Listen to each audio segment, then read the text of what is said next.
Good day, sir. I am James Sagarino, and today I will be reciting the following rules. So, Rule 111, Prosecution of Civil Action. General rule: when a criminal action is instituted, the civil action for the recovery of civil liability arising from the offense shall be deemed instituted with the criminal actions. So, exceptions: first is when the offended party waives the civil action. Second, when the offended party reserves his right to institute a separate civil action. Third is when the offended party institutes a civil action prior to the criminal action. So in short, Rule 111 is about the civil action for damages in criminal cases. It explains when it is included, when it can be filed separately, and the special rules like the BP22 where it is always included. And next is Rule 112 in relation to DC 015 and DC 020. So Rule 112 provides the general law on how preliminary investigation should be constituted. It lays down the process, who may conduct it, and when it is required. To implement this, the Department of Justice issued the Department Circular 015, which serves as a guidelines for the prosecutors in applying the Rule 112. Yes, in applying the Rule 112 in actual practices. And also it explains the proper filing of complaints, the timeliness, the review procedures, and the responsibilities of prosecutors to ensure fairness. Next is the Department Circular 020. It was issued to supplement and strengthen the DC 015. It emphasizes faster resolution of cases, clear duties during the inquest proceedings, and stricter compliance when deadlines to protect the rights of both of the parties, the complainant and the respondents. So in short, Rule 112 is the law, while DC 015 is the detailed instructions on how to follow it, while the DC 020 is an update to make the process quicker, clearer, and fairer. Next is Rule 113, the arrest. Section 1, definition of arrest. Arrest, it is the taking of a person into a custody, so in order that he may bound to answer for the commission of an offense. Section 2, how arrest is made. So first is by an actual restraint of the person to be arrested, or by the voluntary submission of the person to the custody and rules in making arrest. First is violence or unnecessary force shall not be used while making an arrest, or the person arrested shall not be subject for a greater restraint than is necessary for his detention. Section 3, duty of arresting officers. So first is the arresting officers should arrest the accused and deliver the accused to the nearest police station or jail without unnecessary delays. Section 4 is execution of warrant. So a warrant should be executed within 10 days from receipt. Within 10 days after the expiration of the period, he shall make a report of the judge who issued the warrant. And if ever or in case of his failure to execute the warrant, he shall include in his report the reason thereof. Section 5 arrest without warrant when valid. There are three, which are the in flagrante delicto, the hot pursuit, and the escapist. So first is the when in the presence of the arresting officer, the person to be arrested is actually committing or is attempting to commit the crime.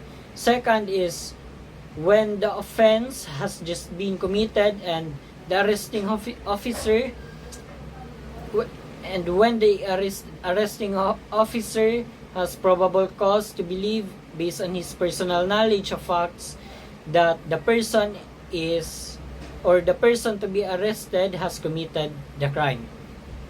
And next is the escapee or the escape. It is when a prisoner who has escaped from a penal establishment. And section 6, time of making arrest. So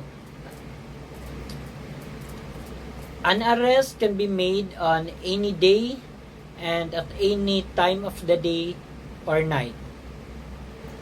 Section 7, method of arrest by officer by virtue of warrant. So in general rule, the officer must inform the person to be arrested of the cause of the arrest and the fact that a warrant has been issued for his arrest.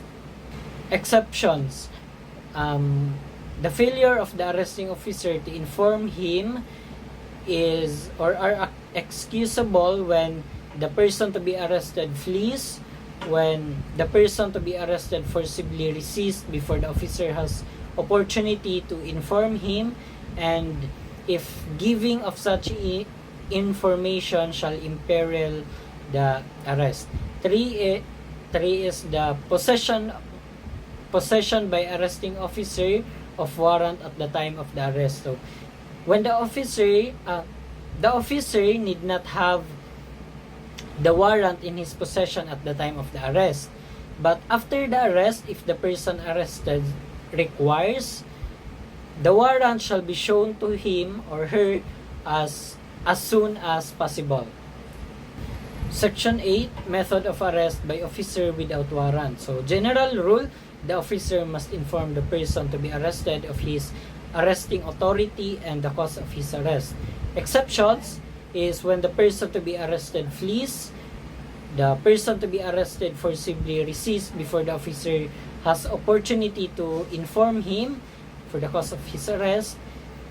3, giving of such information will imperil the arrest. Section 9, method of arrest by private person. So in general rule, the private person must inform the person to be arrested of the intention to arrest him and the cause of his arrest. Exceptions are the following: if when the person to be arrested flees, when the person to be arrested forcibly resists before the officer or before the arresting person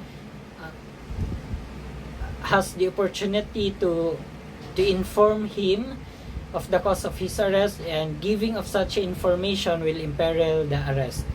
Section 10, the officer may summon assistance. So the officer may orally summon as many persons as he deems to effect or assist him in effecting the arrest. Section 11, rights to officer to break into building or enclosure.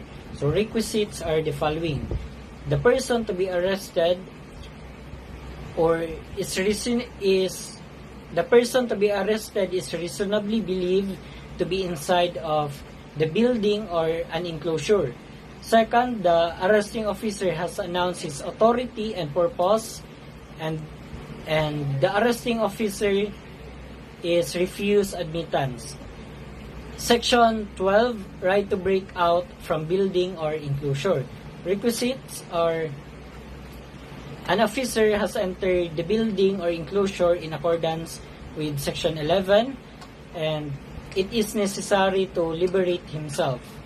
Section 13, arrest after escape or rescue. Any person may immediately pursue or retake him. No warrant is required to this purpose, and this may be carried out at any time and any place within the Philippines.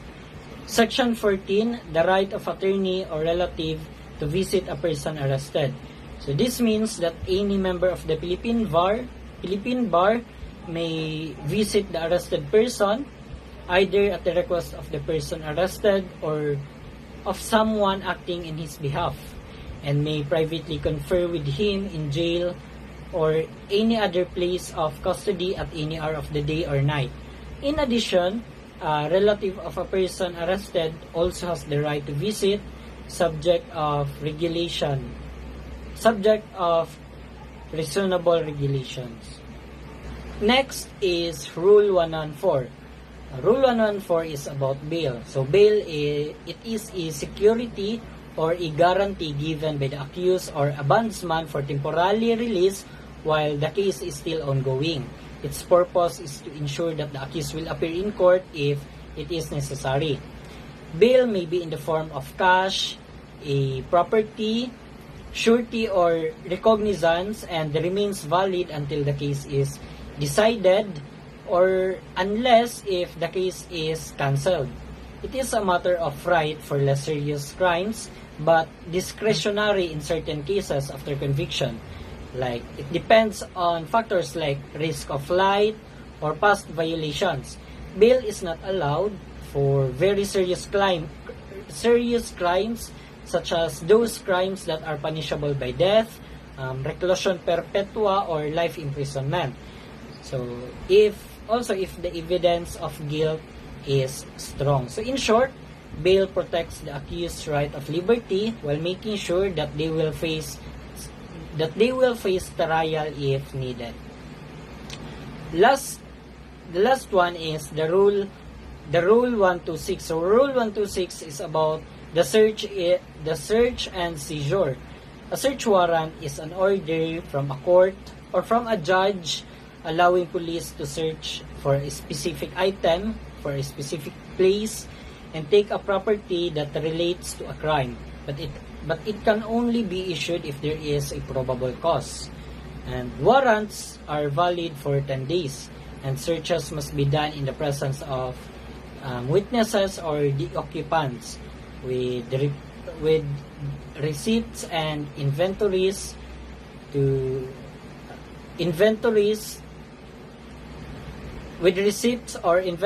given to the court.